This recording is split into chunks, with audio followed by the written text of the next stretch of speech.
Aqui é Cosmic Wolf, ou Bea, e sejam todos muito bem-vindos ao meu canal. Hoje eu vou mostrar pra vocês como funciona mais ou menos o surto que é o meu processo pra fazer um design de personagem do começo ao fim. A vítima escolhida pra esse primeiro vídeo, pelo menos eu acho que vai ser o primeiro vídeo, tem mais um no forno, mas eu acho que vai sair depois desse aqui. É uma personagem da Aris. Aris, eu nunca sei a sílaba tônica, perdão. Que é uma cliente minha de longa data. Ela já me comissionou algumas vezes pra fazer diferentes trabalhos, mas a maioria foi fazer o concept art de algum personagem dela. Beijo, sua linda! Eu faço os projetos pra Aris desde 2021 e eu gosto muito que ela sempre aparece com alguma ideia fora da caixinha que de brinde vem com algum desafio pra eu enfrentar e que depois de muito sangue, suor e litros de lágrima fica maravilhoso. E como ela continua voltando, eu vou me dar a liberdade de dizer e afirmar que ela gosta de trabalhar comigo.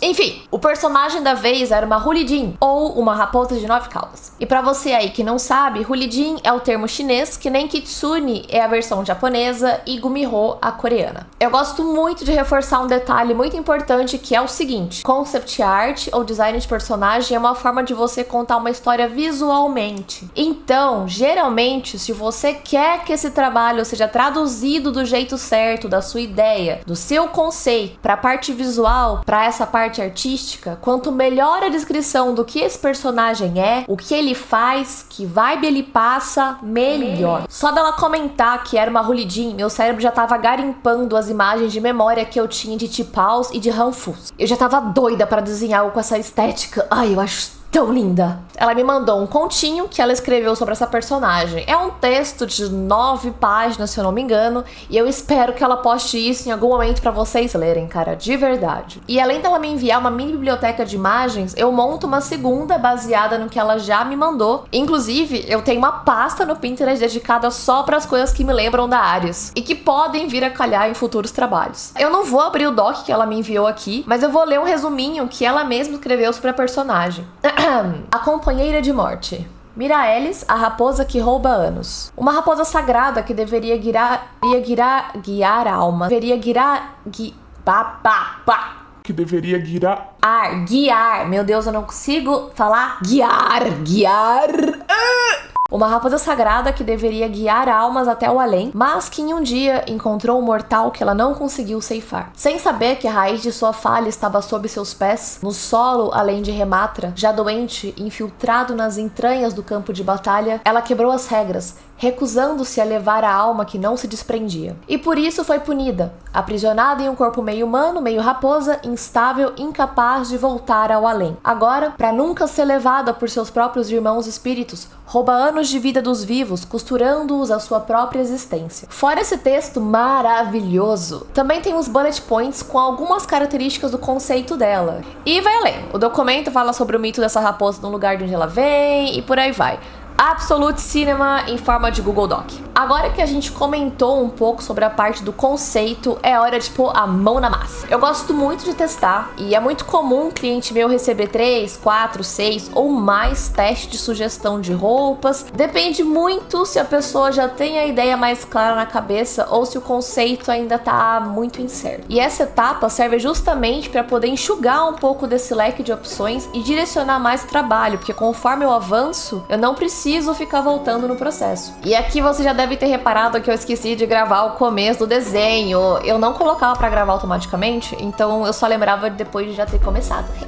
Mas é data. Então, eu gosto de começar com a base pro corpo e depois eu copio e colo ele várias vezes e vou rabiscando roupinhas por cima. No caso dela, eu já sabia que o personagem era humanoide, com patinha, corpo coberto por pelo, com exceção do rosto, que seria um humano bem pálido. Geralmente, nem cor eu coloco nesse estágio. Eu faço tudo branco ou com tons de cinza pra agilizar. Eu deixo pra testar a cor mesmo só depois. Eu experimentei usar o Hanfu e T-Pause de referência e fui lapidando conforme a cliente ia aprovando ou pedindo alteração. Eu costumo numerar as opções antes de mandar, e é comum acontecer algo como: eu quero a parte de cima do 2, a parte de baixo do 4, o cabelo do 1, pode ser? Eu falo, pode. Bom, depois de testar vários modelitos compridos e curtinhos, a gente ficou mesmo com o vestido mais longo, a manga longa esvoaçante e com o racho na perna. No início do processo, a gente teve algumas skins da Aerie do League of Legends como referência, porque até hoje é uma das masterpieces daquele jogo e só a nossa opinião importa. Com o design do vestido mais encaminhado e alguns poucos testes de cabelo, a gente também precisava desenvolver um detalhe importante, que era se ela teria uma estola feita com as próprias caudas, uma estola feita de raposa, que é o próprio corpo de raposa dela, se usaria as duas juntas ao mesmo tempo. Eu até sugeri de fazer alguma coisa com fumaça, eu tava inspirada pela personagem do filme White Snake, que segura um cigarrinho, mas a gente acabou decidindo isso de vez lá na frente. Também tinha um tecido importante, com um efeito de raio-x que mostra os ossos por baixo dele. Encaixar esses 3 elementos deu bastante trabalho e rendeu vários testes. Mas terminando essa parte do rascunho, eu fui lá, comecei um outro arquivo. Refiz o corpo, rosto e o cabelo. E eu esqueci de gravar! Eu quero chorar! Eu fiquei super orgulhosa do resultado e eu não gravei! Quando eu fui exportar o timelapse, eu vi que tava faltando, eu quis gritar e pular da janela. Foi triste. Perdão, gente. Mas então, depois de dar uma polida no corpo, eu rascunhei melhor a roupa pra gente poder testar as cores. A Ares gosta muito de coisa iridescente, holográfico, isso aí. Mas também tinha em mente alguns testes específicos. Eu também empolguei, então eu mandei 12 opções. É muito divertido que geralmente nessa hora as pessoas falam assim: o Cosmic, me dá um tempinho pra pensar, por favor. É muito bom. Mas enfim, cor escolhida. E sim, fomos de holográfico. Holográfico, branco e prata. E eu tive que deixar no holográfico cada vez mais clarinho durante o processo. Eu gosto desses detalhes redondinhos com espirais, é inspirado em muito quadro e padrão asiático. Geralmente me lembram nuvens ou névoa, e eu achei que combinava bem com ela, que é toda misteriosa, meio etérea. Para ter um pouco de contraste com tanto branco, a parte interna da roupa é um roxo azulado mais escurinho. Eu amo maquiar os personagens que eu faço, e no caso dela, a sombra e o delineado também são holográficos, inspirado numa outra maquiagem que a gente achou. No final dos olhos tem uns puxadinhos que lembram pétalas de flor de lótus, que é legal porque eu botei flor de lótus na cabeça, no busto e na cauda dela, então ele não tá ali só por estar.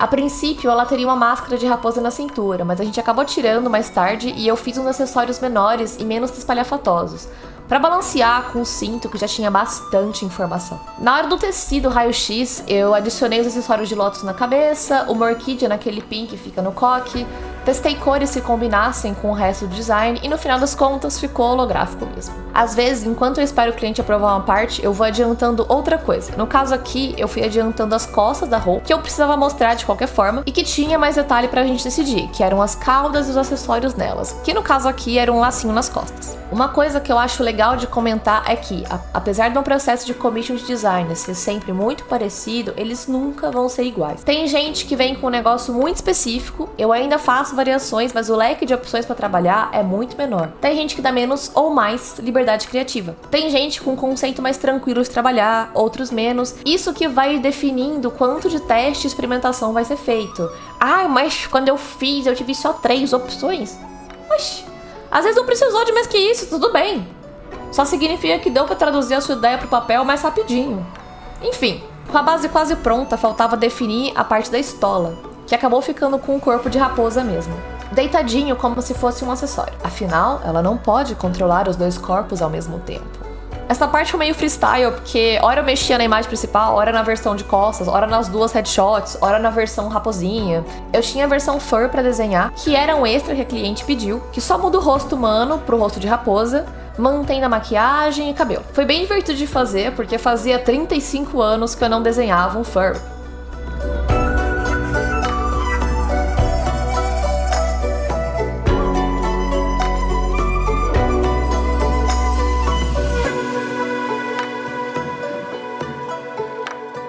E depois de terminar a raposinha na estola, eu volto pro headshot com o segundo penteado, que é com o cabelo solto. Então eu aproveito para mostrar bem que a parte de baixo do cabelo também é holográfico. E mostrar que a parte da frente é assimétrico, de um lado é mais comprido que o outro. Ela tem a pele bem pálida, os olhos bem claros, os cílios brancos, e colorindo essa parte me deixa muito feliz. Eu gosto muito de personagem que tem essa aura meio sobrenatural, só de olhar pra ele.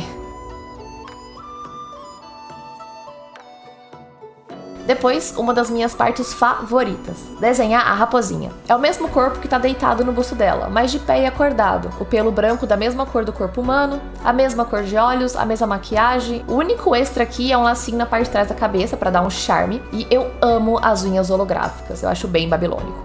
E mostrar as almofadinhas das patinhas é essencial. Antes de terminar, eu arrumei as caudas, renderizei bonitinho o volumão de rabos, terminei de fazer a parte das costas da personagem e depois disso é só organizar todas as informações importantes na folha de referência, anotar alguns detalhes importantes para quem for desenhar a Mirai no futuro e tá pronto! Só essa parte da half sheet renderizada foram 40 horas de trabalho, somando com mais de 6 horas testando modelos de vestido. Fora o tempo de pesquisa de referência criando um banco de imagens, foi facilmente umas 50 horas de trabalho aqui. E eu gostei tanto do resultado. Eu acho que eu me superei no render desse rosto e eu me atentei ao máximo que eu pude para criar a sombra de oclusão da roupa no corpo. Foi um desafio, mas valeu a pena. Muito obrigada, Ares, por ter confiado o design da Mirai nas minhas mãos. Eu gostei muito de fazer ela e vamos ver que tipo de projeto vai surgir pra eu fazer no futuro, hein? E você que assistiu até aqui, não esquece de deixar o seu like, comentar aqui embaixo o que você achou e ativar o sininho. E se possível, se torne um membro do canal. Bom, gente, por hoje é isso. Espero que vocês tenham gostado do processo. Beijinhos e até a próxima. Mua!